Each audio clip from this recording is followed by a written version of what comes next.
Hi കുട്ടീസ്, രാവിലെ എഴുന്നേറ്റ് കുളിയൊക്കെ കഴിഞ്ഞ കേട്ടോ. കാരണം നാളെ ചൊവ്വാഴ്ച ആയതുകൊണ്ട് മുരുകന് വേണ്ടി ഒരു ദിവസം ഞാൻ മാറ്റി വെക്കാറുണ്ട്.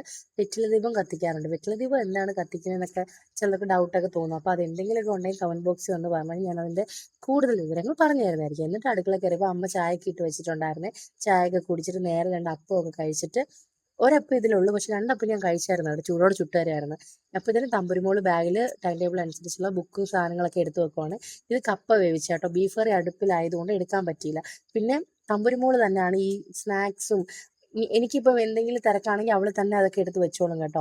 കാരണം അത് നല്ല കാര്യമാണ്, കുഞ്ഞുങ്ങളെ നമ്മളത് ശീലിപ്പിക്കുന്നത്. നമ്മൾ തന്നെ എടുത്തു വെക്കാതെ അവരും കൂടെ അത് ശീലമാകുമ്പോൾ നമുക്കൊരു പക്ഷേ ഒരു എന്തെങ്കിലും ഒരു തിരക്കോ അല്ലെങ്കിൽ നാളെ എന്തെങ്കിലും ഒന്ന് വയ്യാതെ വന്നാൽ പോലും അവർ നോക്കിക്കോളുമല്ലോ. എന്നിട്ട് ഞാൻ തമ്പുരിനെയൊക്കെ ഒരുക്കി വണ്ടിയിൽ കയറ്റി ഉണ്ണിമോളെ അമ്മൂമ്മയുടെ കയ്യിലും കൊടുത്തിട്ട് നേരെ ഞാനും ഏട്ടനും കൂടെ പ്രിൻ്റാട്ടിലാണ് വരുന്നത്. ഇന്ന് ഞങ്ങൾക്ക് ലയാലിയുടെ കുറച്ച് ബ്രൗഷറൊക്കെ എനിക്ക് ചെയ്യാനുണ്ടായിരുന്നു. എനിക്ക് അച്ചൻകോലിൽ എള്ളു പായസവും തന്നു. ഞാൻ എല്ലാവരും കൊടുത്തു കേട്ടോ. ഭയങ്കര ടേസ്റ്റ് ആയിരുന്നേ. നേരെ പിന്നെ ഇരുന്നത് ഞാൻ ഡിസൈൻ ചെയ്യാനാണ് കേട്ടോ. ലയാലിയെ കുറിച്ചിട്ടുള്ള പുതിയ അപ്ഡേഷൻസ് വരുന്ന വീഡിയോയിൽ ഞാൻ പറയുന്നതായിരിക്കുമേ. അപ്പം ഒരുപാട് ഓഫേഴ്സ് ഉണ്ട്, പ്രത്യേകിച്ച് ബ്രൈഡൽ പാക്കേജ് ഒരുപാടുണ്ട് കേട്ടോ. പിന്നെ ഒരു കാര്യം നടന്നു വെച്ചാൽ എൻ്റെ ജീവിതത്തിൽ എനിക്ക് മറക്കാൻ പറ്റാത്തൊരു ദിവസം എന്ന് തന്നെ പറയാം. ദിവസങ്ങളിൽ ഒന്നെന്ന് ഞാൻ പറയും കേട്ടോ. ഇന്ന് എനിക്കൊരു പ്രൊമോഷൻ്റെ ഭാഗമാകാൻ കഴിഞ്ഞു കേട്ടോ. അതിന് ഹരിതയോട് ലിബിനോട് ഒരുപാട് താങ്ക്സ്. കാരണം എന്നെക്കൊണ്ട് പറ്റുമെന്ന് ഉറപ്പുള്ളത് കൊണ്ടല്ലേ നിങ്ങൾ എന്നെ വിളിച്ചത്. അതിനുപരി ഞാൻ സ്വന്തമായിട്ട് എന്നെക്കൊണ്ട് ഇതൊന്നും പറ്റില്ല എന്ന് ഉറപ്പിച്ചൊരു വ്യക്തിയാണ് ഞാൻ. നമ്മളെക്കൊണ്ട് പറ്റും. കാരണം ആദ്യമൊക്കെ ഒരു പേടി ഉണ്ടായിരുന്നേ.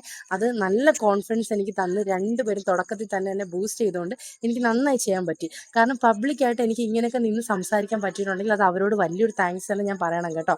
നമ്മുടെ ഉള്ളിൽ ആദ്യം നമുക്ക് വേണ്ടി ഒരു കോൺഫിഡൻസ് നമ്മൾ തന്നെ ഉണ്ടാക്കിയെടുക്കുക. ഇത് മോട്ടിവേഷനൊന്നും അല്ല കേട്ടോ, എൻ്റെ ജീവിതത്തിൽ നിന്ന് വന്ന അനുഭവത്താൽ പറഞ്ഞ വാക്കുകളാണ് കേട്ടോ. അപ്പോൾ മറ്റൊരു വീഡിയോ ആയിട്ട് കാണാം. Bye bye.